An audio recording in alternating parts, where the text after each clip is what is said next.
ส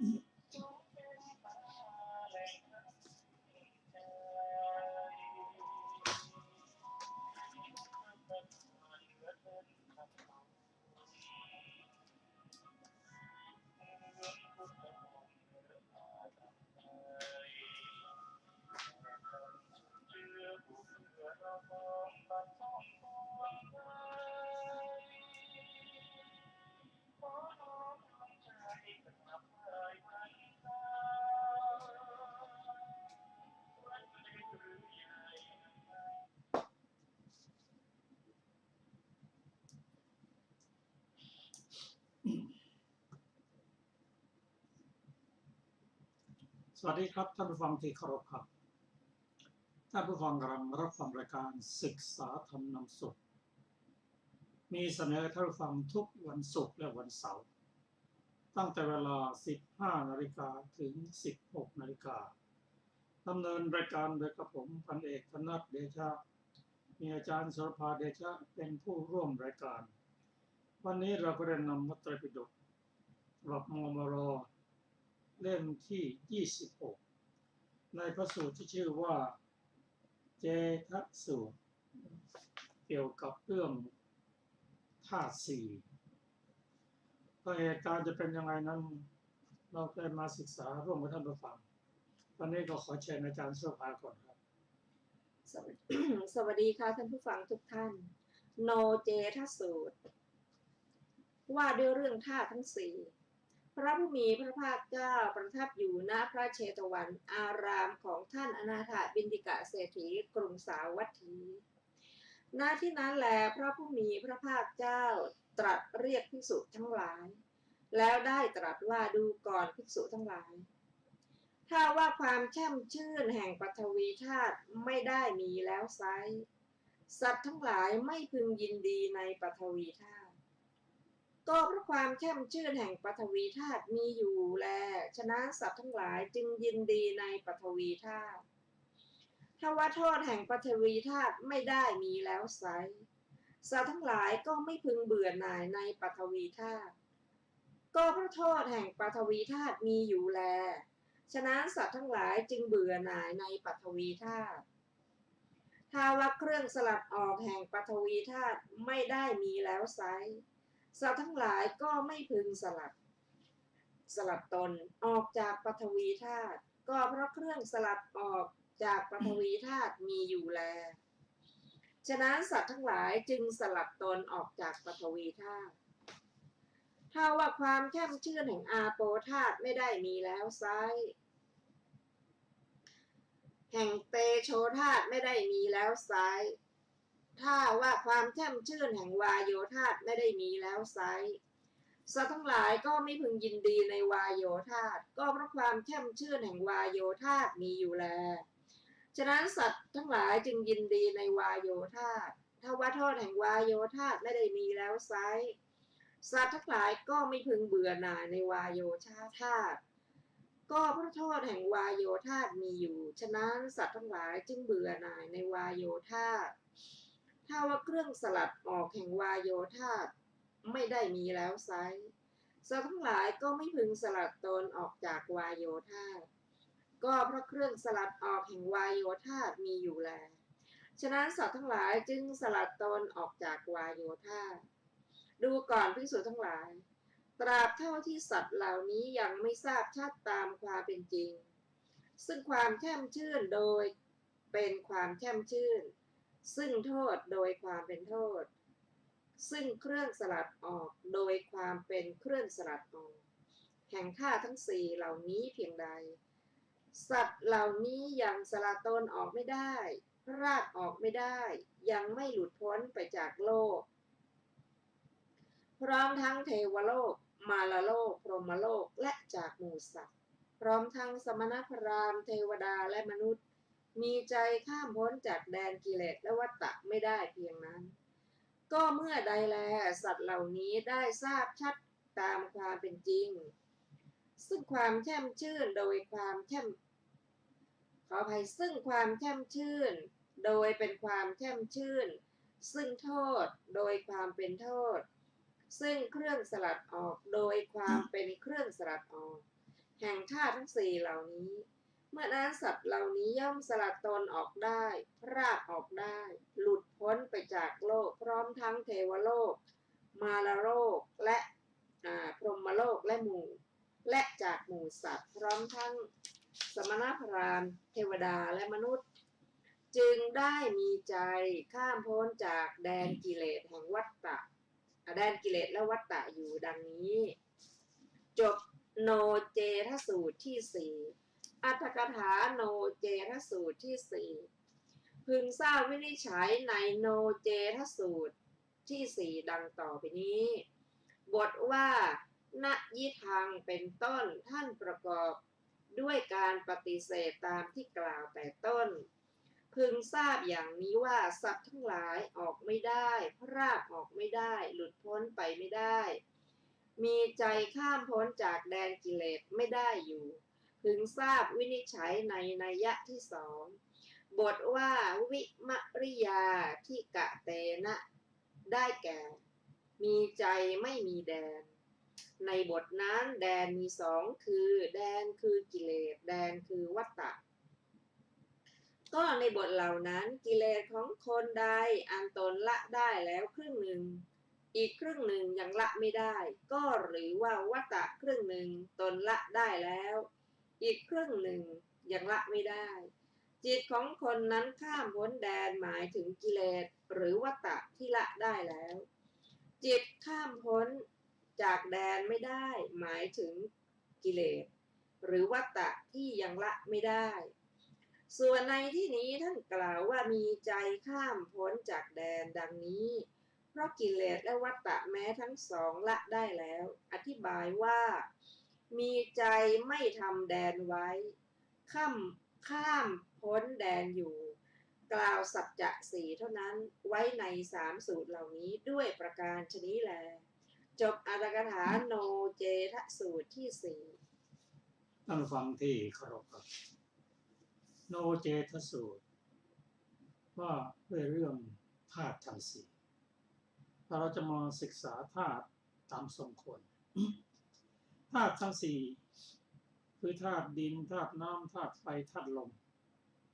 บางทีท่านก็เรียกว่ามหาภูตรูปสี่เพราะเป็นธาตุใหญ่ธาตุทั้งสี่นั้น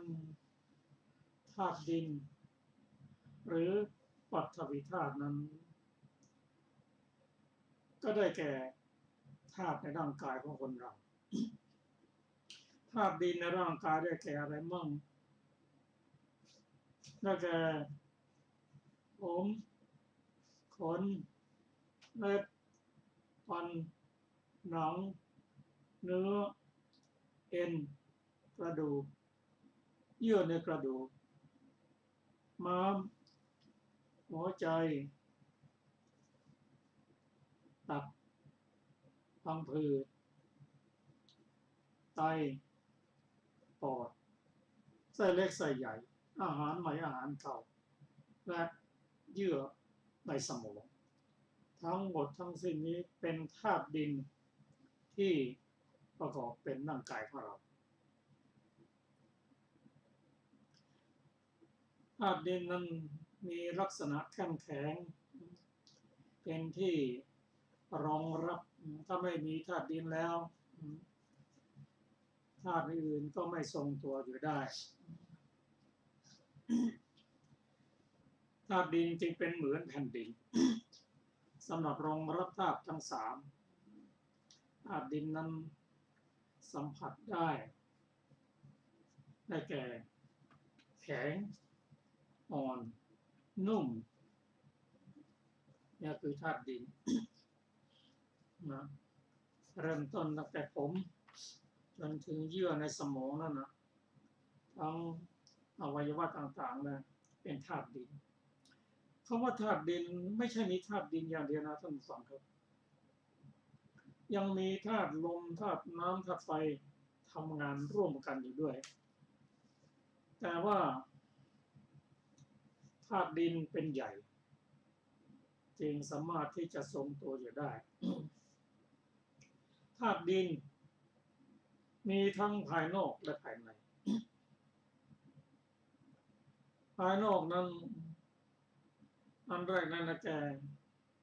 ธาตุดินของบุคคลอื่นแต่นอกจริงๆนั้นอาจจะเป็นเครื่องใช้ไม้สอยที่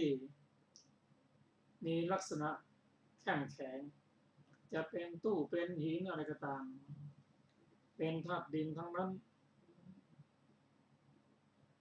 ถ้าเราจะมารู้จัก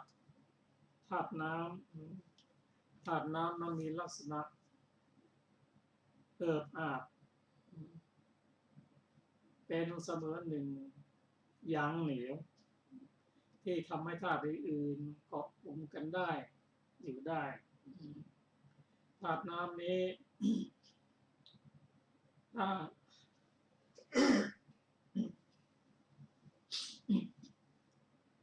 ธาตุน้ำนี้ในร่างกายของเรามีอยู่12ธาตุดินที่เรากล่าวแล้วมี20ธาตุน้ำมี12ได้แก่น้ำดีน้ำเหลืองน้ำเสวตเลือดน้ำเลือดน้ำเหงื่อมันข้นมันเหลวน้ำตาและยังมีอีก4คือได้แก่น้ำมูกน้ำลายน้ำมันไขข้อและน้ำมูกมีทั้งหมด12ทำหน้าที่เอิบอาบ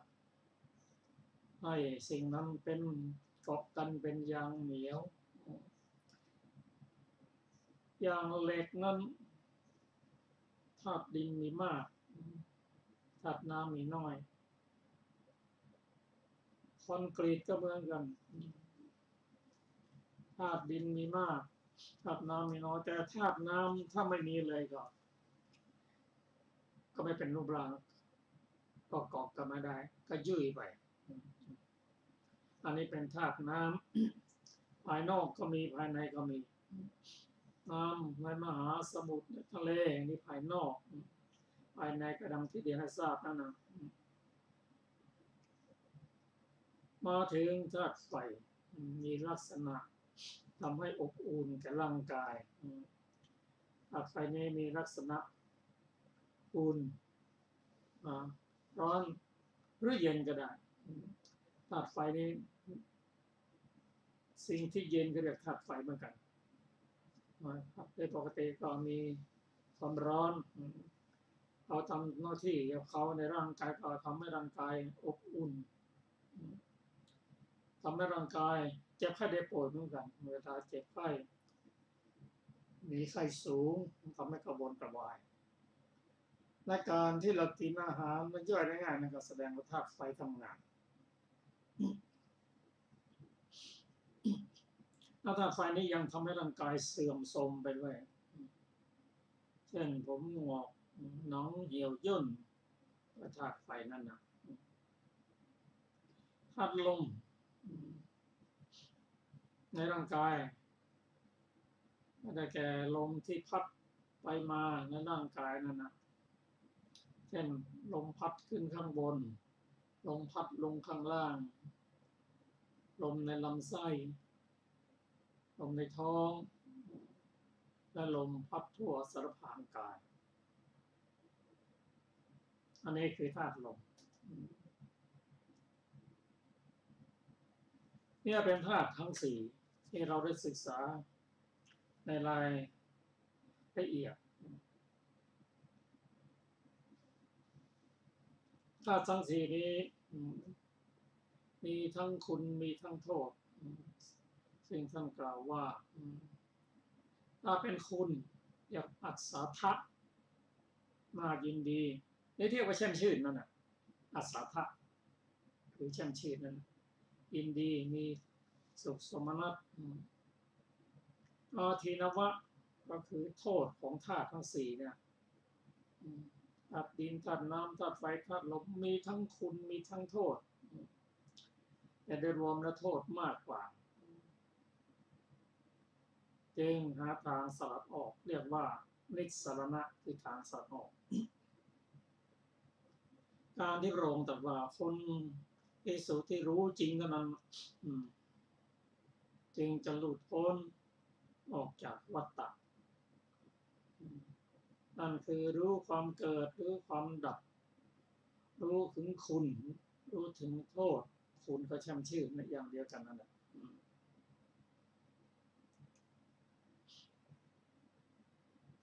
ในพระสูตรนี้กล่าวว่าถ้าอัศทะหรือความแช่มชื่นในปัฐวีธาตุ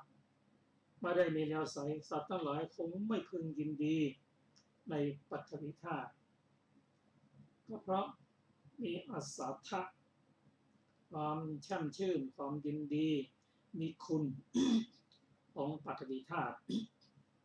เช่นผมงามผมเราสัมผัสได้นะนุ่มนวลงามสวยสี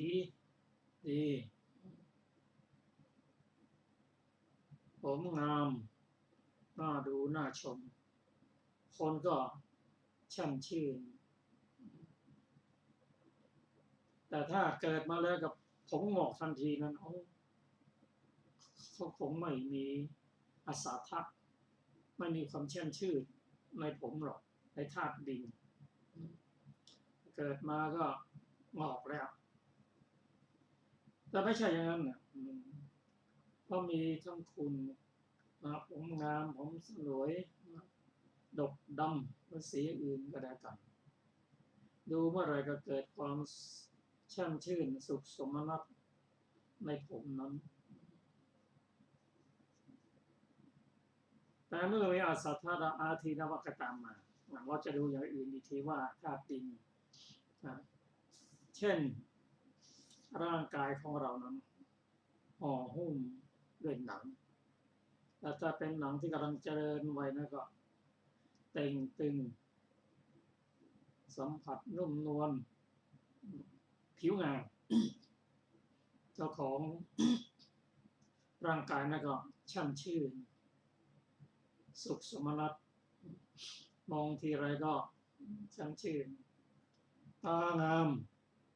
จมูกงามหูงามนี่เป็นธาตุดินทั้งนั้นนะผู้ฟังที่เคารพครับใครจะไม่ติดใจหรอกในธาตุกำลังเจริญวัยอย่างนี้จะเป็นส่วนในของร่างกายที่เราสัมผัสได้อ่อนนุ่มเย็นร้อนนะแล้วก็ปัฐวีธาตุที่ก็สำคัญนะบางคนมีบุญ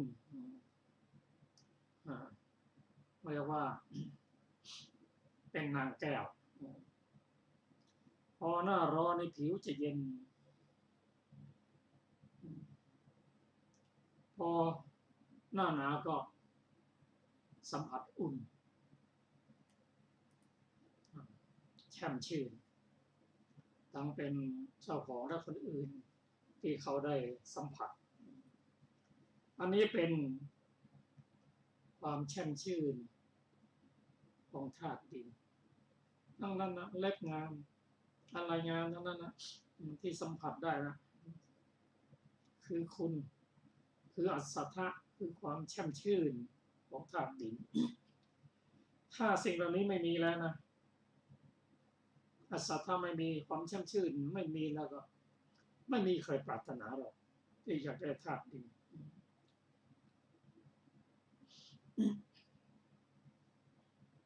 เรื่องนี้ก็เราก็พอจะรู้กันทั่วไปถ้าบุคคลใดมีธาตุดินที่เป็นอัศทะอย่างยิ่งแล้วก็ความแช่มชื่นความสุขสมนัตก็เกิดขึ้นแต่อย่างไรก็ตามเมื่อมีการเกิดขึ้นตั้งอยู่แล้วก็ดับไปเสื่อมไปเกิดขึ้นแล้วตั้งอยู่ก็ไม่นานหรอก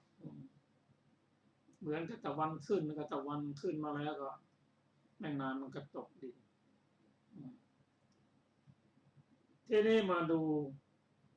โทษของปัฐวีธาตุเริ่มตั้งแต่ผมก็เป็นโรคนะ โรคของผม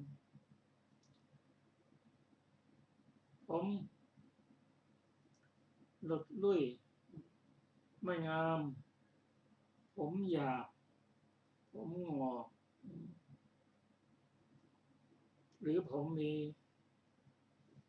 ดูแล้วไม่สวยงามนะอันนี้คือโทษแห่งผมโทษแห่งปัทวี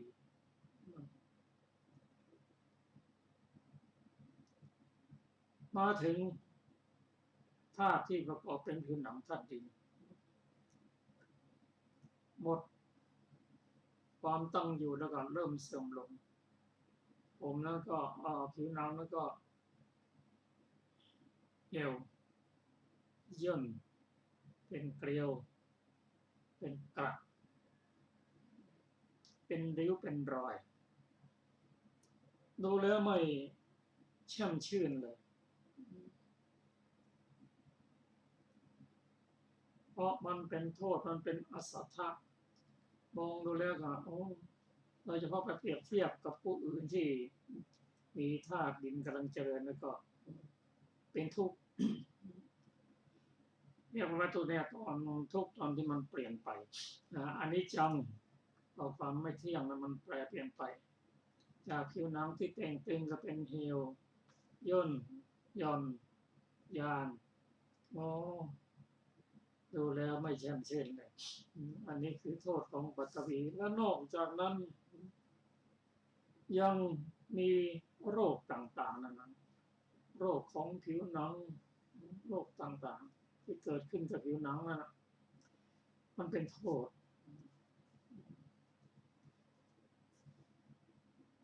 ก็เกิดความเบื่อหน่ายในผมในปัทวีธาตุในผิวหนังนั่นนะทำไมเป็นอย่างนี้ล่ะไม่เหมือนเดิมทุกเกิดความเบื่อหน่ายอยากจะได้ผิวหนังที่เต่งตึงพอแก้ไขได้นิดหน่อยโดยเฉพาะสัตว์ที่มีบุญมีประโยคะมีคนช่วยเหลือมียามีอาส่วนต่างๆที่ทำให้หนังแต่งตึงได้ชั่วขณะหนึ่งไม่นานเอาอีกแล้วน่าเบื่อหน่ายคลายกำหนัดในปัทวีธาตุเมื่อเบื่อหน่ายในปัทวีธาตุแล้วก็มีทางที่จะพ้นจริงๆได้หรือไม่บอกมีได้ยังไงพระมุจจาพระองค์ตรัสรู้เกี่ยวกับทำให้ปัทวีธาตุไม่ให้เป็นอย่างนั้นไม่มีโทษแล้วไม่ให้มีเกิดเลยนั่นคือมรรคมีองค์8หรือเจริญสติปัฏฐาน4อริยสัจ4แต่ตอนในอนิจจังเราต้องขอไปทุกข์สมุทัยนิโรธและมรรคในโทษคุณและโทษของปัทวีธาตุสลัดออกได้จริงๆด้วยวิธีการของพระพุทธเจ้าคือมรรคมีองค์8แต่ทั้งนี้ก็สลับไม่ศึกษาหมดปฏิบัติให้ได้เต็มที่ก็สลับได้ครึ่งๆกลางๆจะไม่พ้นจากปัทวีธาตุมาถึงอาโปธาตุอาโปธาตุนี่ก็คือธาตุน้ำทำความอิ่มเอิบเพราะหน้าตาเอิบอิ่มแต่งตึงว่าธาตุน้ำมีธาตุน้ำถ้าไม่มีน้ำก็เหี่ยวแห้งเหมือนกับต้นไม้ใบหญ้าถ้าขาดน้ำมาเหี่ยวเฉาอย่างเดียวกันแต่ถ้าธาตุน้ำมันกำลังเจริญขึ้นก็เกิดคุณอสัทธะลองดูรูปร่างแล้วก็มีน้ำมีนวลรักษาสุขภาพให้ดีให้งามอยู่ตลอดแต่ลักษณะของ ธาตุต่างๆมันมีความแปรปรวนเป็นธรรมดา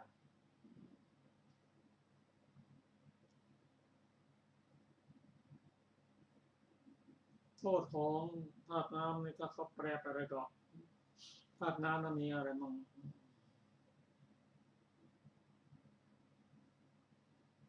ได้แก่น้ำดีน้ำสะแดกน้ำหนองน้ำเลือดถ้าเลือดป่วยนะเลือดไม่ปกติมากไปหรือน้อยไปเห็นโทษแล้วถ้าน้อยไปก็จะเป็นลมมาได้เพราะเลือดมันน้อยขึ้นไปเลี้ยงส่วนต่างๆโดยเฉพาะสมองไม่ได้นะทำให้เสียชีวิตได้ดีก็เหมือนกันชื่อว่าดีนะมันก็ดีตอนแรกนะตอนหลังก็มันเปลี่ยนไปก็ไม่ค่อยดีละเป็นโรคของน้ำดีน้ำเหลืองก็แปรไปเปลี่ยนไปสเลดเช่นเดียวกันมันแปรไปเปลี่ยนไปทำให้เป็นโรคต่างๆได้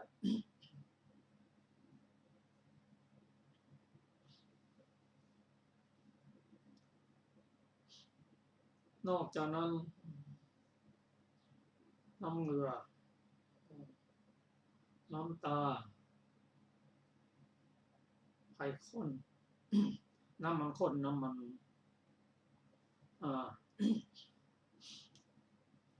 เรียกว่าน้ำมันข้นและไม่ข้นนะมันอยู่ในนั้นมันถือว่าเป็นธาตุน้ำทั้งสิ้นมันแปรไปเปลี่ยนไปอันนี้ก็ธาตุน้ำมี12มาถึงธาตุไฟทำความอบอุ่น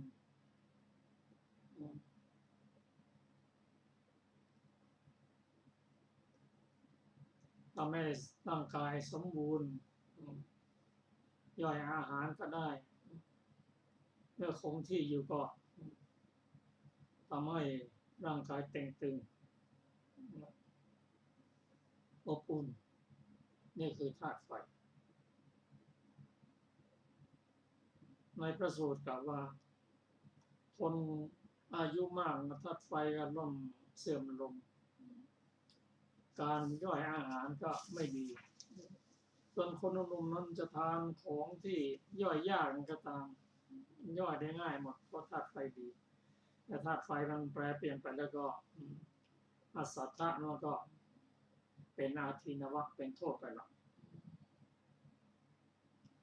เพราะธาตุไฟนั้นมันทำให้แก่ได้เร็วแก่ช้าได้เร็วย่อยอาหารได้ไม่ได้นะธาตุไฟเพราะฉะนั้นหน้าที่ของธาตุไฟก็คือทำความอบอุ่นให้แก่ร่างกาย2ช่วยย่อยอาหาร3ทำให้แก่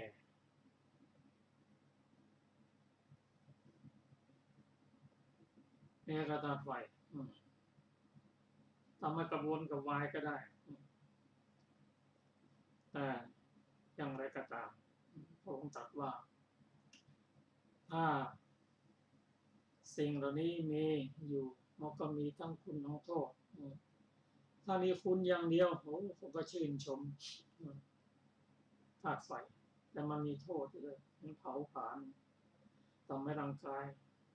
แก่เร็วมาถึงธาตุลม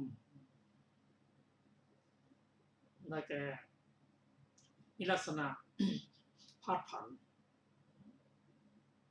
ลมก็พัดผันขึ้นข้างบนพัดลงข้างล่างลมในลำไส้ลมในกระเพาะลมที่พัดทั่วสารพางกายและลมหายใจอันนี้ถ้าทำหน้าที่ก็เป็นคุณทำให้เรามีชีวิตอยู่ได้แต่ถ้ามันเป็นโทษขึ้นมาแล้วตัดลมนี่ก็เป็นลมหายใจไม่มีอันนี้โทษละยุ่งละ หายใจยาก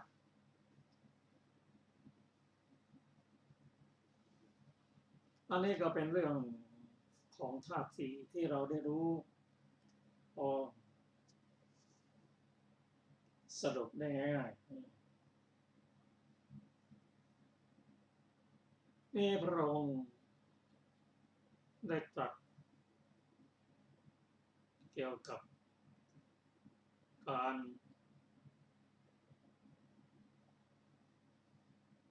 ไม่ยอมสลัดออกเพราะติดในความเชื่อชื่อถึงแม้ว่ามันจะให้โทษแต่ก็หวังใจว่าโอ้ชาติหน้าขอให้เราได้มีร่างกายสมบูรณ์มีอายุยืนนานก็ยังติดอยู่ในธาตุทั้งสี่นั่นเองถ้าทำอย่างนี้พระองค์ตรัสสลัดออกจากโลกไม่ได้หรอกแม้จะเป็นเทพเป็นพรหมถ้ายังติดอยู่ในเรื่องของเหล่านี้ก็สลัดออกไม่ได้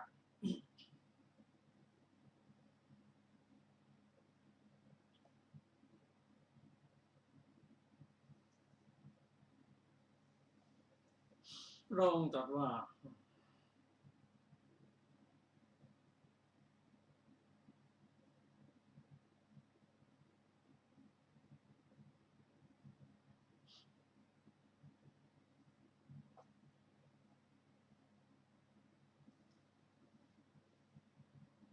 หากว่ามนุษย์หรือเทวดาก็ตามมีใจข้ามพ้นจากแดนกิเลสและวัฏฏะไม่ได้เพียงนั้นก็เมื่อใดแลสัตว์เหล่านี้จะได้ทราบชัดตามความเป็นจริงซึ่งรู้จักความแช่มชื่นหรือความแช่มชื่นรู้จักโทษหรือความเป็นโทษรู้จักเครื่องสลัดออกโดยเป็นเครื่องสลัดออกแห่งธาตุทั้งสี่เหล่านี้เมื่อนั้นสัตว์เหล่านั้นย่อมสลัดตนออกได้พรากได้หลุดพ้นไปจากโลกพร้อมทั้งเทวโลกมารโลกพรหมโลกและหมู่สัตว์พร้อมทั้ง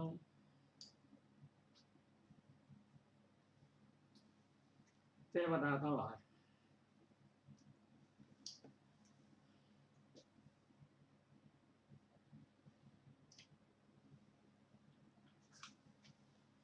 วิธีสลัดออกนั้น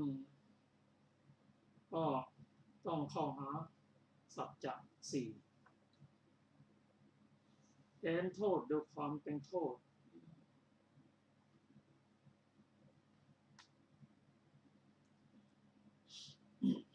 เห็นโทษด้วยความเป็นโทษเนี่ยมาโทษความเป็นโทษเพราะอะไรโทษเพราะมีการเปลี่ยนแปลงทำให้เกิดทุกข์โทษเพราะต้องวนไปวนมาอยู่ในวัฏฏะอย่างนี้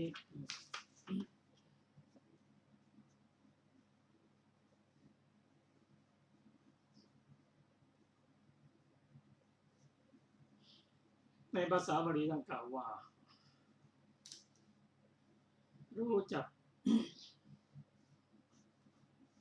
สมุทัยคือการเกิดรู้จักความเกิดความดับรู้จักคุณรู้จักโทษรู้จักทางสลัดออกซึ่งเป็นวิธีการในทางพุทธศาสนาเท่านั้นจึงจะหลุดออกจากโลกแห่งมหาภูตรูปได้ต้องทราบชัดตามความเป็นจริง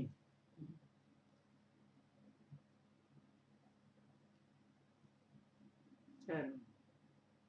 อัศทะหรือความแช่มชื่นนะต้องรู้จักว่าไงเหตุของความแช่มชื่นนั้นคืออะไรประกอบด้วยเหตุด้วยปัจจัยไม่ใช่จะมีเกิดขึ้นเฉยๆและโดยเฉพาะกรรมที่เป็นในอดีตทำให้มหาพุทธรูปนั้นนะมีความแช่มชื่นแต่มันต้องวนอยู่อย่างเนี้ยมันไม่มีอะไรจะคงอยู่ตลอดไปเกิดขึ้นตั้งอยู่ระดับไปเพราะฉะนั้นวิธีการของพุทธศาสนานั้นจึงเป็นวิธีการที่สลัดออกได้จริง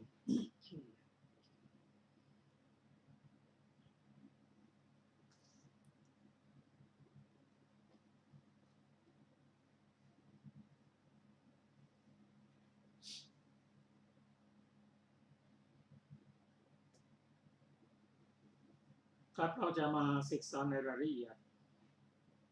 ของพระสูตรต่อไปซึ่งกล่าวถึงเรื่องสุขและทุกข์แห่งธาตุทั้งสี่อาจารย์สภา ต่อไปเป็นทุกขสูตร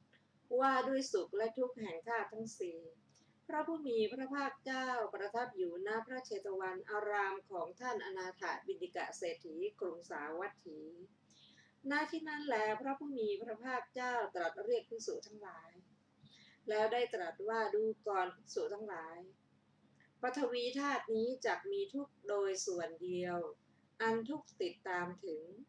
อันทุกข์ยังลงถึงอันสุขไม่ยังลงถึงแล้วไซร้สัตว์ทั้งหลายก็ไม่พึงยินดีในปฐวีธาตุแต่เพราะปฐวีธาตุอันสุขติดตามถึงอันสุขยังลงถึงอันทุกข์ไม่ยังลงถึงฉะนั้นสัตว์ทั้งหลายจึงยินดีในปฐวีธาตุเช่นเดียวกับอาโปธาตุเตโชธาตุและวายโยธาตุจักมีทุกข์โดยส่วนเดียวอันทุกข์ติดตามถึงอันทุกข์ยังลงถึงอันสุขไม่ยังลงถึงแล้วไซร้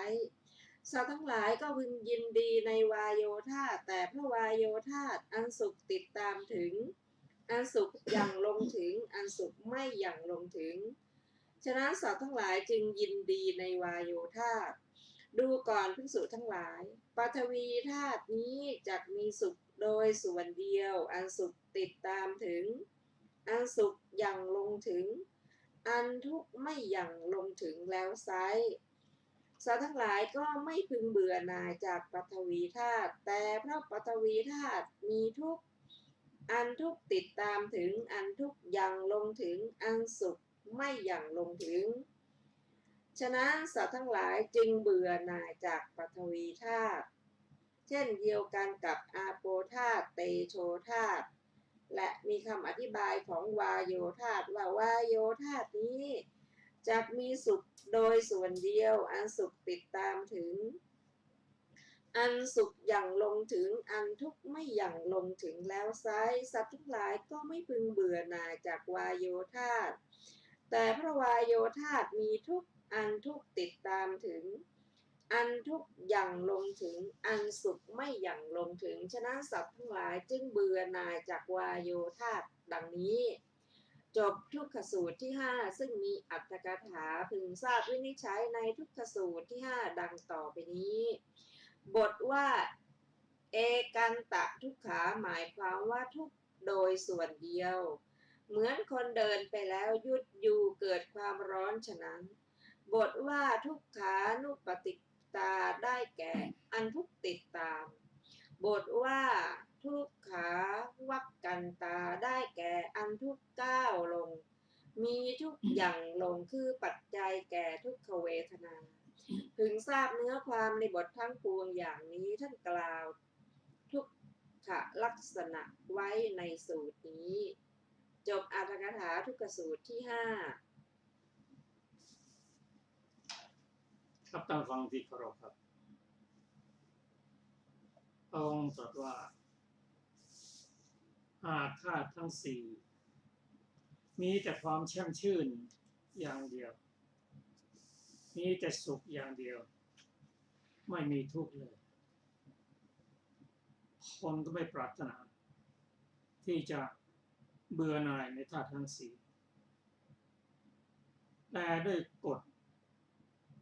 แห่งความเป็นจริงว่าทุกสิ่งทุกอย่างเป็นไปตามลักษณะสามัญลักษณะคือเกิดขึ้นตั้งอยู่ระดับไปความเป็นอนิจจังทุกขังอนัตตาจึงทำให้หนูสัตว์ต้องทุกข์แล้วก็ประสบสุขสุขก็ไม่เที่ยงทุกข์ก็ไม่เที่ยงมีแต่ความไม่เที่ยงแต่ในที่สุดแล้วก็ย่อมด้วยความเกิดขึ้น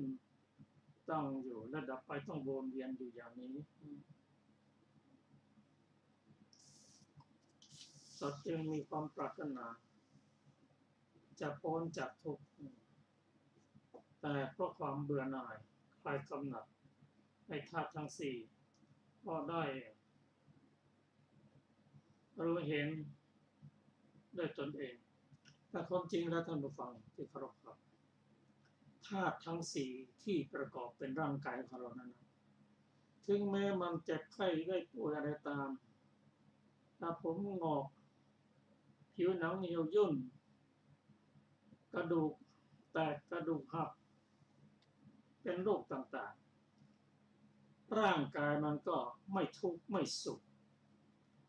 มันเป็นอัปยากตะแต่ที่เข้าไปทุกข์ไปสุขนั้นก็คือจิตของคนนั่นเองเพราะจิตนั้นมีธาตุทั้งสี่รองรับอยู่ซึ่งรูปนี้มีความแปรปรวนเป็นธรรมดามีความแตกสลายเป็นธรรมดาเป็นอัปยากตะเกิดขึ้นได้เพราะอาศัยอวิชชาตัณหาอุปทานกรรมก็เป็นที่รองรับในรูปของเรานี่นะเราสร้างมาเองแล้วก็เป็นอย่างนี้แล้วก็จะเป็นอย่างนี้อีกเพราะเห็นทุกอย่างนี้พระพุทธเจ้าจึงได้อุบัติขึ้นแล้วก็ได้นำมาตรัสสอนให้เราได้เข้าใจครับตะกี้เราเรียนเรื่องทุกข์และสุขตอนนี้มาถึงอีกพระสูตรหนึ่งชื่อว่าอภินันทนาสูตรว่าด้วยการชื่นชมยินดีในธาตุทั้งสี่แทนจารย์สุรภาอภินันทนาสูตรว่าด้วยการชื่นชมยินดีในธาตุทั้งสี่พระผู้มีพระภาคเจ้าประทับอยู่ณพระเชตวันอารามของท่านอนาถบิณฑิกเศรษฐีกรุงสาวัตถีณที่นั้นแลพระผู้มีพระภาคเจ้าตรัสเรียกภิกษุทั้งหลายแล้วได้ตรัสว่าดูก่อนภิกษุทั้งหลายผู้ใดย่อมชื่นชมปฐวีธาตุผู้นั้นชื่อว่าย่อมชื่นชมทุกข์ผู้ใดชื่นชมทุกข์เรากล่าวว่าผู้นั้นไม่หลุดพ้นจากทุกข์ผู้ใดย่อมชื่นชมอาโปธาตุผู้ใดชื่นชมเตโชธาตุผู้ใดย่อมชื่นชมวาโยธาตุผู้นั้นชื่อว่าชื่นชมทุกข์ผู้ใดชื่นชมทุกข์เรากล่าวว่าผู้นั้นไม่หลุดพ้นจากทุกข์ดังนี้ดูก่อนภิกษุทั้งหลาย ผู้ใดย่อมไม่ชื่นชมปฐวีธาตุผู้นั้นชื่อว่าไม่ชื่นชมทุกข์ผู้ใดไม่ชื่นชมทุกข์เรากล่าวว่าผู้นั้นหลุดพ้นจากทุกข์ผู้ใดไม่ชื่นชมอาโปธาตุผู้นั้นไม่ชื่นชมเตโชธาตุผู้ใดไม่ชื่นชมวาโยธาตุผู้นั้นชื่อว่าไม่ชื่นชมทุกข์ ผู้ใดไม่ชื่นชมทุกข์เรากล่าวว่าผู้นั้นหลุดพ้นจากทุกข์ดังนี้จบอภินันทนสูตรที่ 6ไม่มีไม่มีค่ะสั้นๆไม่มีค่ะโอเคท่านฟังที่เคารพอภินันทนาสูตรนั้นตรงตัดไว้สั้นๆแต่เป็นความจนถึงความเป็นพระอรหันต์บุคคลปุถุชนคนธรรมดาที่ไม่เข้าใจก็ย่อมชื่นชมในมหาพุทธรูปสี่ทางนั้นก็เมื่อไรก็ตามมีการประกวดมหาพุทธรูปสี่ประกวดรูปสี่แล้วก็หลั่งไหลกันไปชื่นชมยินดีทั้งผู้ดูทั้งผู้เป็นเจ้าของธาตุทั้งสี่ตรงแต่ว่าเมื่อไรก็ตามถ้าเราชื่นชมยินดีกับธาตุทั้งสี่ชื่อว่ายินดีในทุกข์เราต้องน้อมนำมาศึกษาพิจารณาบ่อยๆเห็นตัวอย่างบ่อยๆแล้วเราจะเข้าใจพระธรรมคำสอนของพระพุทธองค์แม้ผู้ที่คัดเลือกว่าเป็นผู้ที่มีธาตุสีที่น่าชื่นชมที่สุดในระดับของโลกระดับจักรวาลก็ตาม องค์ตรัสว่านั่นน่ะยินดีในทุกข์ทีนี้เจ้าของธาตุทั้งสี่นั้นพอได้รับเลือกว่าคุณมีธาตุสี่ที่สวยงามที่สุดทุกหลังจากนั้นก็คือทำยังไงเราจะประคับประคองธาตุทั้งสี่ให้อยู่นานที่สุดแต่คนบอกว่ามันรักษาไม่ได้หรอกปีเดียวทั้งนั้นต้องลบเอาตำแหน่งออกละเอาคนอื่นมาแทนนะเนี่ยมันเปลี่ยนไปอย่างนั้นนะแสดงว่าความเสื่อมของธาตุทั้งสี่นั้นเปลี่ยนแปลงไปตลอดเวลาเราจะรู้ไม่รู้ก็ตามถ้าเรายังติดอยู่ในธาตุทั้งสี่ของเรานั้นเราก็ต้องทุกข์นะอันนี้ถ้าถามว่ามีใครมั้งที่ไม่ชื่นชมในมหาภูตรูปสี่ในรูปสี่บอกมีคือพระอริยบุคคลแต่ในพุทธศาสนาท่านมองเห็นด้วยประการสองอย่างหนึ่งมองดูธาตุสี่แบบแยกส่วนสองมองดูธาตุสี่ที่ประกอบเป็นรูปร่างนั้นตลอดสายแต่ความเข้าใจนั้นจะเรียนหรือช้านั้นขึ้นอยู่กับปัญญาสั่งสมไว้บางคนมองปั๊บเดียว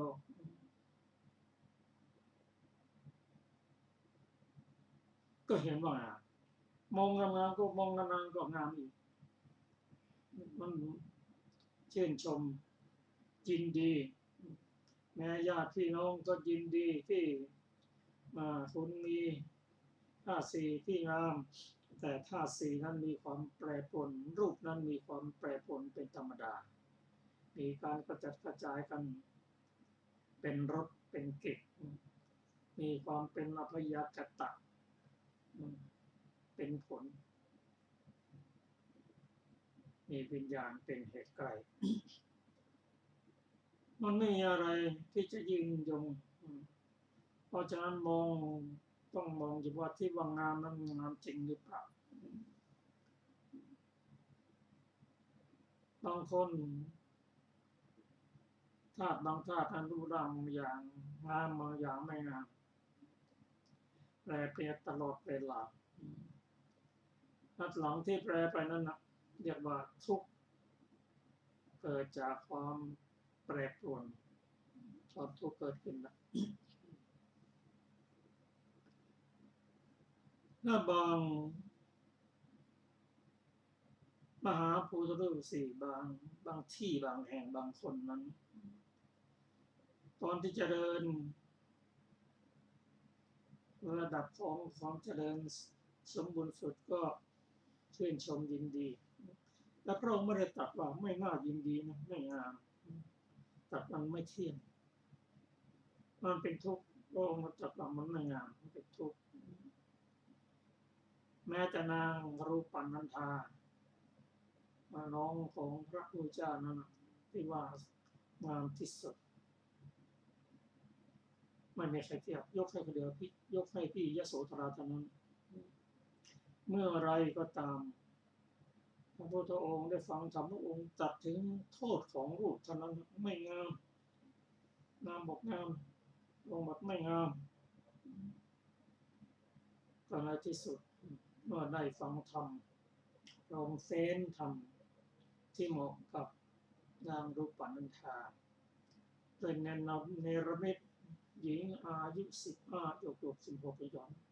สวยยิ่งกว่านางรูปันนันทาแม่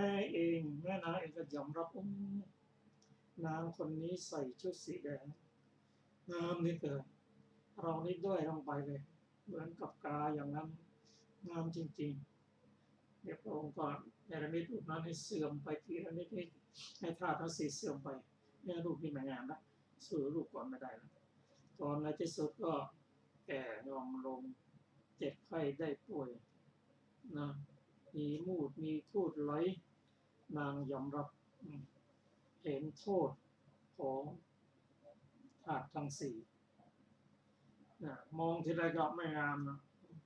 พระพุทธเจ้าตรัสว่ารูปนันธาไอ้ธาตุทั้งสี่ที่เธอเห็นในนี้ไม่งามต่อไปเธอก็ไปอย่างนั้นนางเกิดความสลดใจในนางไปสร้างบุญกุศลมาแต่บางทีเรามองเท่าไหร่ก็ยังงามนะเวทนาสุขเวทนาเพราะยังไงเราไม่ดองมองตลาดสายเรามองพุทธรูปสี่ที่กำลังสมบูรณ์อยู่ตลอดเวลาเฟ้นดูมหาพุทธรูปสี่ที่งามๆนั้นอายุ16 17 18ไม่เกิน25เราเลือกดูขนาดนี้มันก็งามตลอดแต่เราไม่เคยสนใจในธาตุทั้งสี่ที่เริ่มจะเสื่อมโทรมแล้วเราไม่สนใจกันถ้าอย่างนี้พระองค์ตรัสว่ารักทุกข์เกลียดสุขก็จะต้องจบอยู่อย่างนั้นท่านผู้ฟังที่เคารพครับพระสูตรนี้พอจะน้อมนำมาพิจารณาอย่างไรให้ลดให้เห็นความให้เห็นทุกข์ของให้เห็นทุกข์เห็นโทษของรูปทั้งสี่ที่จะพึงเกิดขึ้นแก่เราอย่างแน่นอนในอนาคตเนี่ยคนหนุ่มก็อนาคตไกลคนกลางคนอนาคตใกล้ๆเนี่ยจะเห็นแล้วถ้าเราทำอย่างนี้กันลดลงการลดลงของความพออกพอใจนั้นความพออกพอใจนั้นคืออะไรนั่นเท่านั้นนะคือโลภะนั่นเองคือตัณหานั่นเองแต่มันอ่อนแต่มันเพิ่มได้นะสังสมได้เป็นการลดลงให้เห็นธรรมะของพระองค์ว่าเป็นจริงอย่างนั้นเพราะฉะนั้นเมื่อมหาภูตรูปกำลังเจริญสมบูรณ์ก็เรียกว่าเราพึงมีความรู้สึกว่าทุกสิ่งทุกอย่างไม่แน่นอนอีกหน่อยเราก็จะในงานแล้วคนมีอายุหน่อยก็เริ่มเห็นแล้วแต่ถ้าเราไม่ระวังแล้วต่อไปก็เป็นอย่างนี้มีทุกสิ่งทุกอย่างมีทั้งคุณทั้งโทษหมดก็พิจารณาว่าวิธีการอย่างไรจะทำให้เราไม่ทุกข์มากครับก็ขอให้ผู้ศึกษาร่วมกันก็ได้พิจารณามีความเห็นอย่างไรก็ได้โทรบอกหน่อยก็ขอบคุณมากครับรายการการทำทางสงบก็มาถึงช่วงสุดท้ายแล้วขอขอบคุณท่านผู้ฟังทุกท่านที่ติดตามรายการศึกษาธรรมนำสุขคำว่าศึกษานั้นจะเป็นสุขได้นั้นก็ต้องศึกษาไปตามลำดับนั่นแก่ศีลสิกขาจิตตสิกขาและปัญญาสิกขาเรียกว่าสิกขาสามถ้าเราศึกษาและน้อมนำมาปฏิบัติเริ่มจากปริยัติมาปฏิบัติความสุขสมนัตหรือความทุกข์สมนัตนั้นก็จะไม่ทำให้เราต้องเหลิงตัวเกินไปเมื่อเรามีความสุขและจะไม่เสียใจจนเกินไปเมื่อธาตุทั้งสี่เสื่อมไปเพราะสิ่งอย่างนั้นเกิดขึ้นเป็นลักษณะของสัตว์ต่างๆในโลกนี้คือความเป็นอนิจจังทุกขังอนัตตาครับสำหรับวันนี้สวัสดีครับ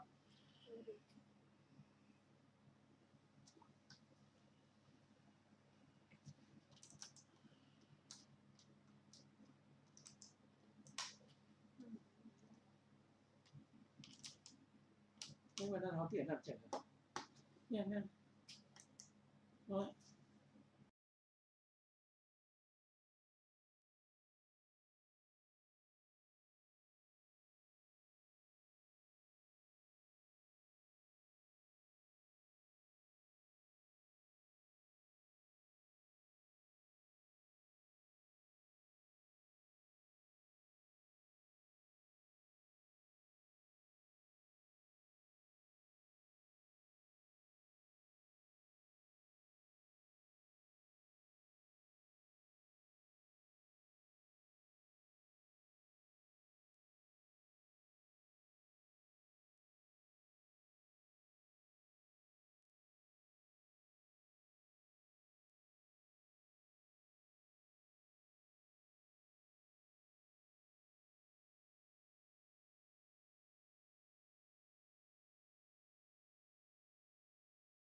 นี้ท่านกำลังฟังสถานีวิทยุกระจายเสียง FM 104.5 เมกะเฮิรตซ์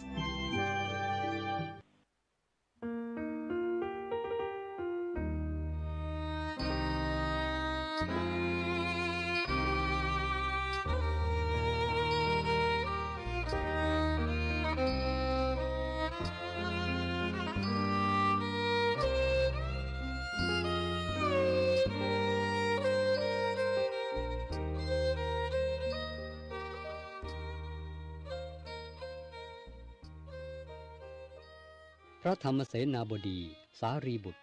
เป็นผู้มีจิตอนุเคราะห์ญาติพี่น้องให้ตั้งอยู่ในคุณธรรมที่ท่านเห็นว่าจะเป็นประโยชน์เกื้อกูลแก่เขาตลอดกาลนานท่านได้บรรลุแล้วซึ่งสุขใดอันประณีตมั่นคงไม่เจือด้วยทุกข์ก็ปรารถนาชักจูงญาติพี่น้องมาสู่ความสุขนั้นด้วยเมื่อท่านได้บวชในธรรมวินัยอันประเสริฐขัดเกลาอย่างยิ่งและเป็นไปเพื่อนำสัตว์ออกจากทุกข์แล้วน้องของท่าน5 คนเป็นน้องหญิง3 คน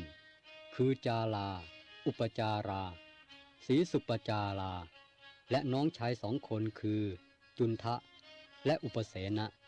ได้ออกบวชตามคำแนะนำของท่านเหลือน้องชายอีกคนเดียวที่ยังไม่ได้บวชคือเรวัตกุมารตลอดเวลานั้นมารดาของท่านยังไม่เลื่อมใสพระพุทธศาสนาการที่พระสารีบุตรนำลูกหญิงและลูกชายถึง5 คนไปบวชรวมเป็น6ทั้งองค์พระสารีบุตรด้วยนั้นก่อความสะเทือนใจแก่นางไม่น้อยอยู่แล้วเพราะนางยังมองไม่เห็นคุณค่าของการออกบวชดำรงชีวิตอยู่อย่างลำบากยากจนลำบากในสายตาของนางแต่เป็นความสุขสงบเยือกเย็นในความรู้สึกของท่านที่ได้บวชแล้วแต่นางหาได้มองเห็นคุณอันประเสริฐของบรรพชาไม่ดังนั้นสิ่งที่นางกลัวที่สุดเวลานี้คือกลัวว่าพระสารีบุตรจะนำน้องชายคนเล็กเรวัตกุมารไปบวชเสียอีกถ้าการเป็นดังนั้นจริงนางจะทนได้อย่างไรความหวังทั้งหมดของนางเวลานี้ทุ่มเทลงที่เรวัตกุมารหวังให้ดำรงวงศกุลเป็นที่พึ่งของนางในยามชรานางไม่เข้าใจเลยว่าความเป็นอยู่อย่างบรรพชิตซึ่งต้องอาศัยผู้อื่นเลี้ยงชีพนั้นประเสริฐอย่างไรนางยังมิได้สัมผัสกับแสงสว่างทางใจอันเป็นประทีปส่องทางชีวิตทำให้ชีวิตมีความหวังอย่างเต็มที่ไม่ว้าเหวด้วยเหตุดังกล่าวมานางจึงปรารถนาจะผูกเรวัตกุมารไว้ด้วยการครองเรือนอะไรเล่าจะสามารถผูกใจชายได้เท่าเครื่องผูกคือหญิงรูปเสียงกลิ่นรสและสัมผัสแห่งหญิงนั้นเป็นตะปูตรึงใจชายให้ติดอยู่หมกมุ่นอยู่ผัวพันอยู่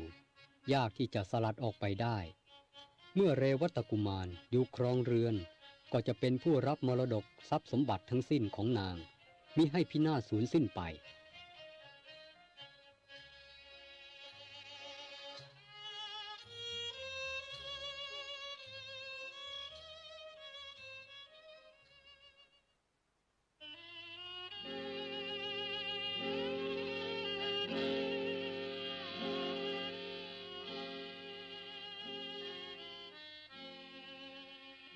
วันหนึ่งเมื่อพระสารีบุตรมาเยี่ยมโยมมารดาที่บ้านมารดาได้ปรารภเรื่องจะให้เรวัตกุมารแต่งงานกับกุมาริกาคนหนึ่งซึ่งมีทรัพย์และตระกูลเสมอกันเรวัตเพิ่งอายุ7 ขวบทำไมโยมมารดาจึงรีบให้แต่งงานนักพระสารีบุตรถามปล่อยไว้นานท่านก็จะพาไปบวชเสียอีกโยมต้องการให้เรวัตอยู่ครองเรือนมารดาของท่านตอบมีอาการกังวลใจอยู่ไม่น้อยพระสารีบุตรแย้มโอดหน่อยหนึ่งก่อนพูดว่าการครองเรือนมีความสุขน้อยมีความทุกข์มากกังวลมากสุขที่น้อยอยู่แล้วนั้นยังเป็นสุขปลอมเสียอีกเป็นอย่างไรสุขปลอมโยมไม่เข้าใจคือความสุขที่เจือด้วยทุกข์ไม่ปลอดโปร่งไม่อิสระจบลงด้วยความคับแค้นเสียใจแล้วสุขอย่างไรเป็นสุขแท้ไม่ปลอมสุขอย่างที่อาตมาและน้องๆอีก5 คนได้รับอยู่นี่แหละเป็นสุขแท้ไม่ปลอมไม่กังวลไม่ลงท้ายด้วยทุกข์ แต่โยมไม่ต้องการความสุขอย่างนั้นและไม่ต้องการให้เรวัตเดินไปทางนั้นโยมต้องการเห็นเรวัตครองเรือนมีความสุขอย่างคนมีเหย้ามีเรือนมิฉะนั้นแล้วทรัพย์สมบัติที่ตระกูลของเรารวบรวมสะสมไว้ก็จะสูญหายไปหมดใครจะรับมรดกคนที่จะรับมรดกมีมากมายถ้าเราจะให้เขาคนยากจนเข็นใจในเมืองนี้ก็มีอยู่มากล้นถ้าโยมจะบริจาคทรัพย์สินที่โยมบอกว่ามีอยู่มากมายให้แก่คนอนาถาที่มีอยู่ทั่วไปสมบัติเท่านี้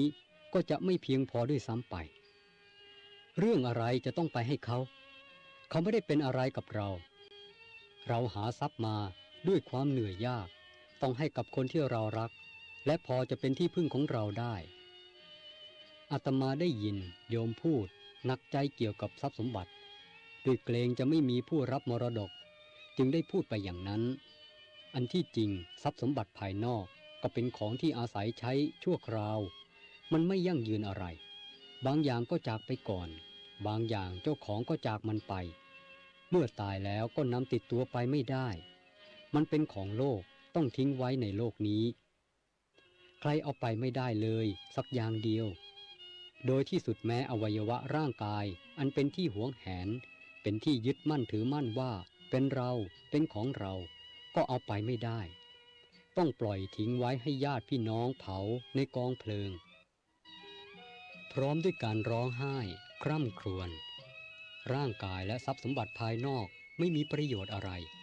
นอกจากจะใช้เป็นเครื่องมือในการประกอบคุณงามความดี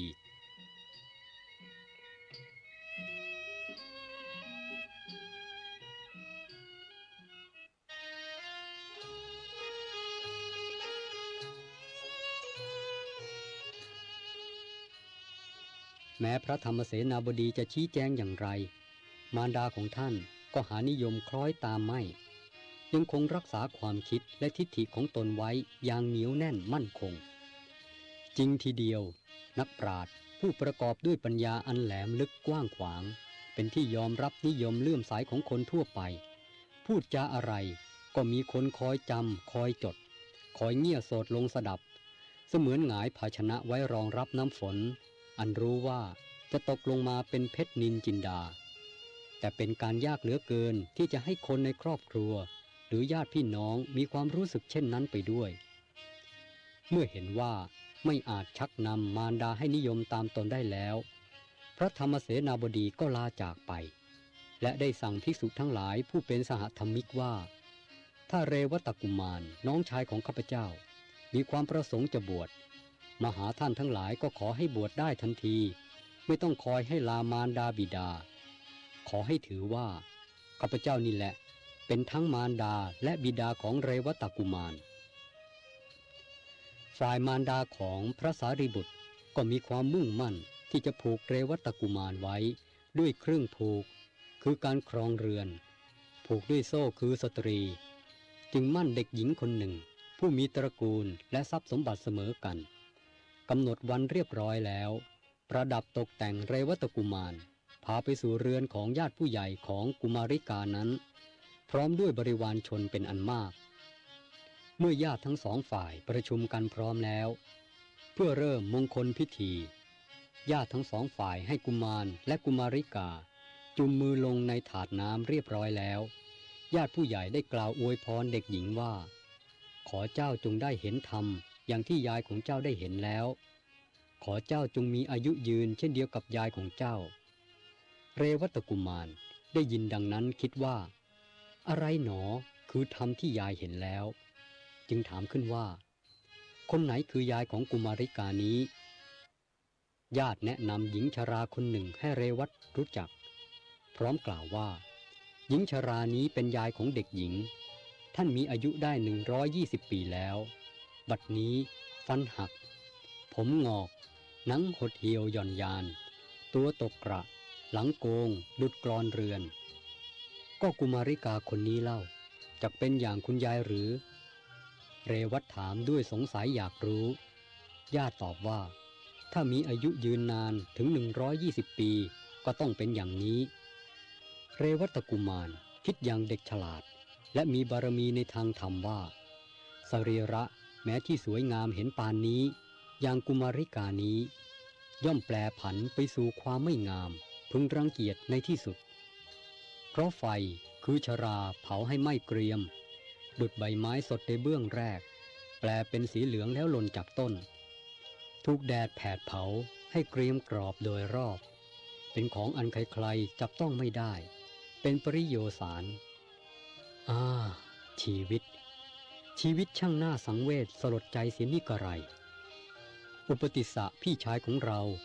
คงจักเห็นความจริงเรื่องนี้เป็นแน่แท้แล้วจึงสละทรัพย์สินสมบัติออกบวชอย่างไม่อาลัยเราควรหาอุบายออกบวชเสียในวันนี้แหละเพราะแม้สรีระของเราเองก็ต้องลงท้ายด้วยความแก่และตาย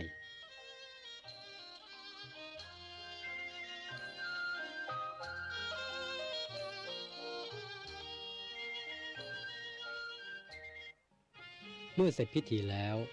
ญาติได้อุ้มเรวัตขึ้นสู่ยานน้อยพากลับบ้านของตนเรวัตหาอุบายได้อย่างหนึ่งเมื่อเดินทางมาได้หน่อยหนึ่งจึงบอกญาติว่าตนปวดท้องขอแวะลงทำธุระส่วนตัวขอให้หยุดยานไว้และรอคอยเขาลงจากยานแล้วเข้าไปยังพุ่มไม้แห่งหนึ่งทำชักช้าอยู่หน่อยหนึ่งแล้วกลับมาสู่ยานเดิมเขาทำอย่างนี้บ่อยครั้งจนญาติพี่น้องสิ้นสงสัยนอนใจว่าเรวัตช่างขยันไปขยันมาเสียจริงจึงเลิกระวังรักษาครั้งหลังสุดเรวัตลงจากยานแล้วบอกญาติว่าขอให้ขับยานล่วงหน้าไปก่อนอีกสักครู่จะตามไปญาติผู้สิ้นระแวงแล้วจึงขับยานล่วงหน้าไปเรวัตได้โอกาสจึงเดินเข้าไปในป่าพบสำนักสงฆ์ซึ่งมีภิกษุพำนักอยู่ประมาณ30 รูปเข้าไปไหว้ท่านแล้วขอบวชภิกษุทั้งหลายเห็นเธอประดับประดาด้วยสันภาพรอันสวยงามมีราคามากจึงว่าหนุ่มน้อยท่านประดับประดาเครื่องอลังการพร้อมสับอย่างนี้พวกข้าพเจ้าไม่ทราบว่าท่านเป็นพระราชโอรสหรือบุตรของมหาอมาตย์จะให้ท่านบวชได้อย่างไรพระคุณเจ้าจำกระผมไม่ได้หรือไม่รู้จักเลยพ่อหนุ่มกระผมเป็นน้องชายของท่านอุปติสสะคือใครท่านทั้งหลายเรียกท่านอุปติสสะพี่ชายของกระผมว่าสารีบุตรดังนี้อ้อถ้าอย่างนั้นมาเถิดผู้มีอายุพระธรรมเสนาบดีสารีบุตรสั่งไว้เหมือนกันว่าถ้าท่านมาหาเราขอให้บวชให้ทันทีไม่ต้องขออนุญาตมารดาบิดาภิกษุทั้งหลายให้เรวัตบรรพชาเป็นสามเณรโดยการให้เปล่งวาจาถึงพระรัตนตรัยรับศีล10และบอกตจะปัญจกกรรมฐานให้อันตจะปัญจกกรรมฐานนั้นคือกรรมฐานซึ่งมีหนังเป็นที่5กล่าวคือผมขนเล็บฟันหนังให้พิจารณาสิ่งทั้ง5นี้โดยความเป็นปฏิกูลพึงรังเกียจโดยในเป็นต้นว่าอวัยวะซึ่งเห็นได้ง่ายทั้ง5ส่วนนี้ปฏิกูลโสโครกอยู่โดยสภาพธรรมดาผู้เป็นเจ้าของหรือผู้สำคัญตนว่าเป็นเจ้าของจึงต้องชำระล้างหรือขัดถูวันละหลายครั้งเพื่อกำจัดความปฏิกูลโดยสภาพธรรมดาของมันถ้าวันใดไม่ได้ชำระล้างก็สกปรกมีกลิ่นเหม็นพึงรังเกียจแม้เจ้าของเองก็ระอาตัวเองผมก็ตามหนังก็ตามที่ปุถุชนเห็นสวยงามนั้นพอส่วนใดส่วนหนึ่งหล่นลงไปในอาหารหรือน้ำดื่มก็รังเกียจไม่ดื่มกินอันหนึ่งที่เห็นสวยงามก็เพราะราคะความกำหนัดย้อมใจให้เห็นผิดไปอย่างนั้นร่างกายนี้โดยทั่วไปเป็นของหมักหมมด้วยสิ่งปฏิกูลนานาประการตั้งแต่พื้นเท้าขึ้นไปตั้งแต่ปลายผมลงมาจะหาอะไรสะอาดสักชิ้นหนึ่งก็ไม่มีร่างกายมีหนังหุ้มอยู่โดยรอบเพียงเพื่อปกปิดน้ำเลือดน้ำเหลืองอันเอิบอาบอยู่ทั่วร่างกายกายนี้จึงมีความทรุดโทรมเป็นธรรมดาในที่สุดก็แก่และตายสุดจะแก้ไขอีกต่อไปคนที่เกิดมาแล้วจะไม่แก่ไม่ตายนั้นไม่มีการประคับประคองกายนี้ไว้จึงเหมือนกลิ้งครกขึ้นภูเขาวางมือไม่ได้วางเมื่อใดครกก็กลิ้งลงทันที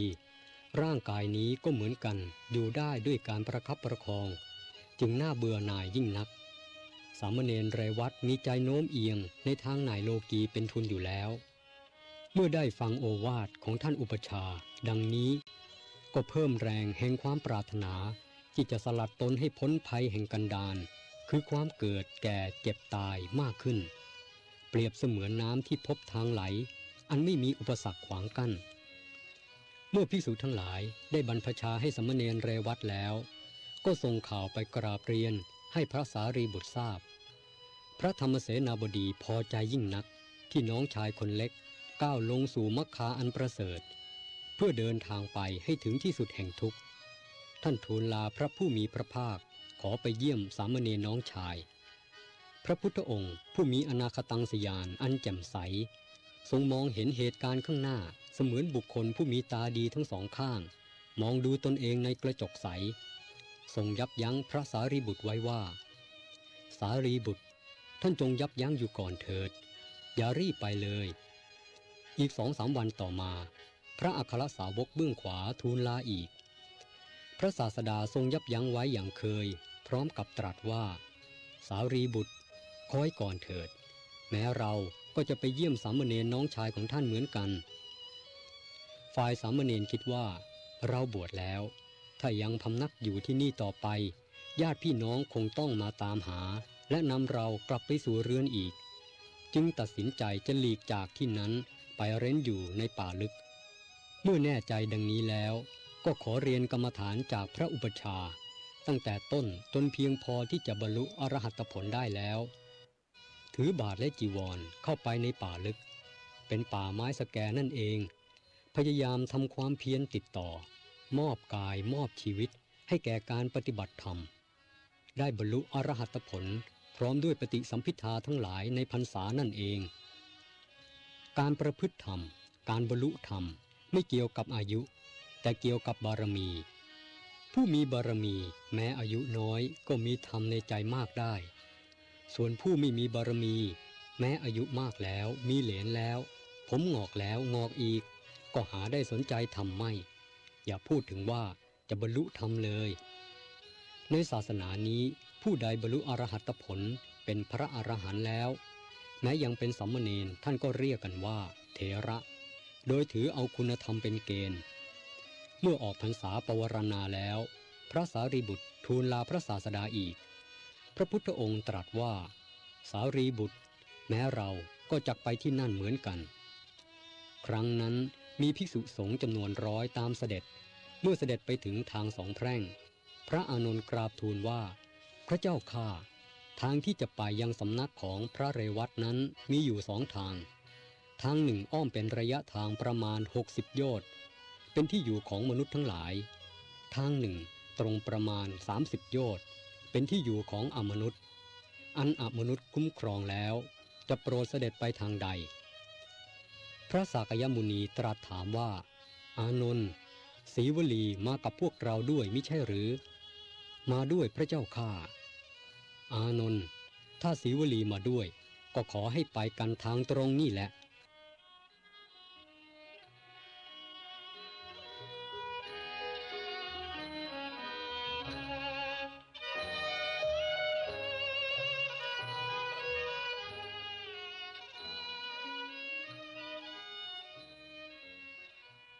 อันพระศิวลีนั้นได้รับยกย่องจากพระทศพลว่าเป็นสาวกผู้เลิศกว่าใครในทางมีลาภเพราะบุญบารมีแต่ปางบันแต่ด้วยวิบากแห่งอกุศลกรรมบางอย่าง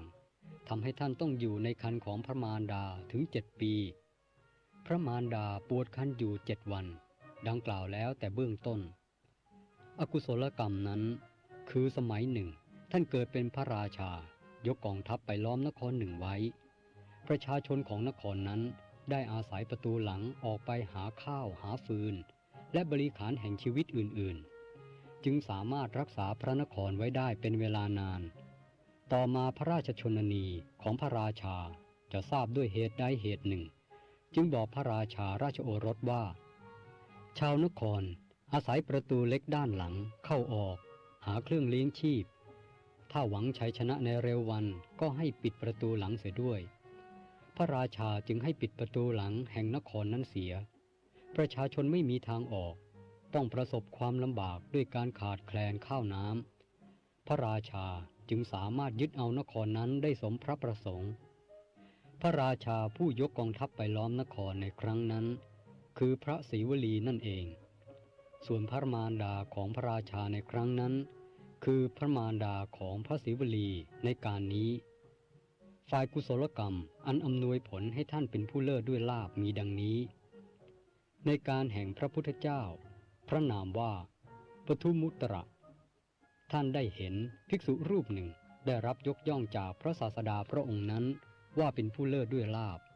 ได้รับการแต่งตั้งจากพระศาสดาให้เป็นเอกทัคคะในทางเลิศด้วยลาภท่านปรารถนาจะเป็นเช่นนั้นบ้างจึงทูลอาราธนาพระปทุมุตระทศพลแล้วถวายมหาทานตลอด7 วัน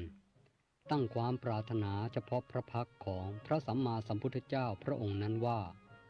ต่อไปในอนาคตขอให้เป็นผู้เลิศด้วยลาภเช่นเดียวกับภิกษุผู้เป็นเอกทัคคะในทางเลิศด้วยลาภนั้นพระศาสดาทรงตรวจดูความเป็นไปของทายกผู้นั้นแล้วไม่ทรงเห็นอันตรายหรืออุปสรรคใดๆในความปรารถนาของเขาจึงทรงพยากรณ์ว่าเขาจักได้ตำแหน่งนั้นในศาสนาของพระโคดมในอนาคต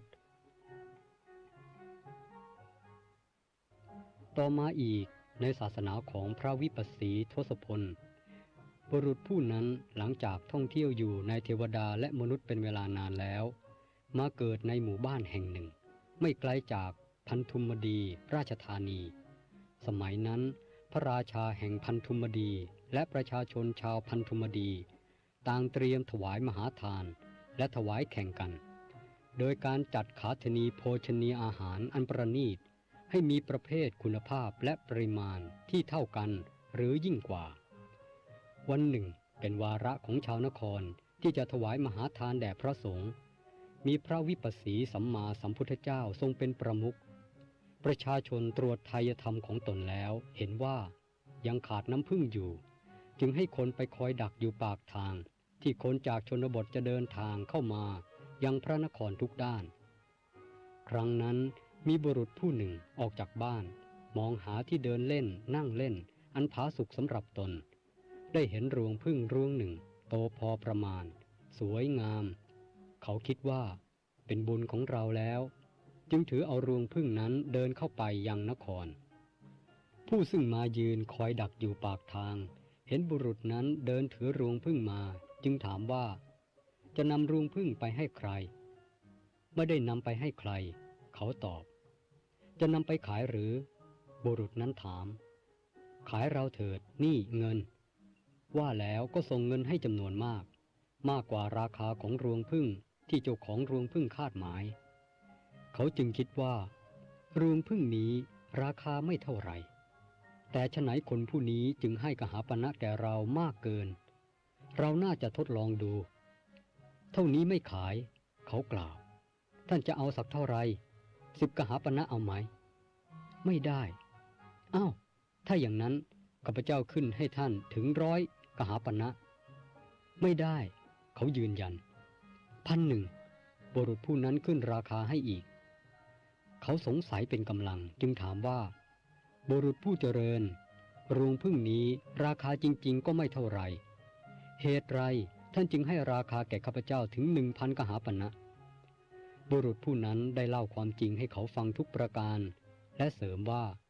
ชาวนครจะต้องแพ้ในการให้ทานวันนี้ถ้าไม่ได้น้ำผึ้งของท่านชายผู้นั้นเป็นคนบ้านนอกแต่เป็นผู้มีปัญญารู้จักคิดเขาคิดว่าที่เราเกิดมาลำบากยากจนในชาตินี้ก็เพราะไม่ได้บำเพ็ญทานบารมีไว้ในชาติก่อนบัดนี้ไทยธรรมของเราก็มีอยู่แล้วทักขิเนยบุคคลผู้ประเสริฐคือพระสัมมาสัมพุทธเจ้าก็มีแล้วเราควรถวายรวงผึ้งแด่พระศาสดาด้วยตนเองทีเดียวเขาไม่ยอมขายรวงผึ้งแม้ด้วยราคาเป็น1,000 กหาปณะรีบไปยังที่ประชุมถวายทานเขารู้โอกาสอันถึงแก่ตนแล้วเข้าเฝ้าพระศาสดาน้อมน้ำผึ้งซึ่งบรรจุอยู่ในใบบัวเข้าไปถวายพร้อมทูลว่าขอพระผู้มีพระภาคได้โปรดรับบรรณาการของคนเข็นใจ เพื่ออนุเคราะห์ข้าพระองค์ด้วยเถิดพระเจ้าข้าพระบรมศาสดาทรงรับน้ำผึ้งของเขาแล้วทรงอธิษฐานให้น้ำผึ้งที่เขาถวายแล้วนั้นเพียงพอแก่ภิกษุจำนวนพันเมื่อภิกษุสาวกจำนวนเท่านั้นฉันอยู่ขออย่าให้หมดสิ้นไปเมื่อเสร็จภัตกิจบุรุษผู้นั้นถวายอภิวาทพระบรมศาสดาแล้วยืนอยู่ณที่สมควรแก่ตนกราบทูลว่าพระเจ้าข้าด้วยอานิสงส์แห่งกุศลกรรมของข้าพระองค์ครั้งนี้ขอข้าพระองค์พึงเป็นผู้เลิศด้วยลาภในภพที่ข้าพระองค์เกิดทุกภพทุกชาติไปพระศาสดาทรงอนุโมทนาบุรุษผู้นั้นท่องเที่ยวอยู่ในภูมิเทวดาและมนุษย์เป็นเวลานานในพุทธกาลนี้มาบังเกิดเป็นพระโอรสของพระนางสุปวาสาโกริยธิดาคือท่านพระศรีวลีนั่นเองนี่คือบุพกรรมของพระศรีวลีผู้เลิศด้วยลาภในศาสนาผู้มุ่งผลอย่างใดต้องทำเหตุเมื่อทำเหตุแล้วก็ไม่เร่งผล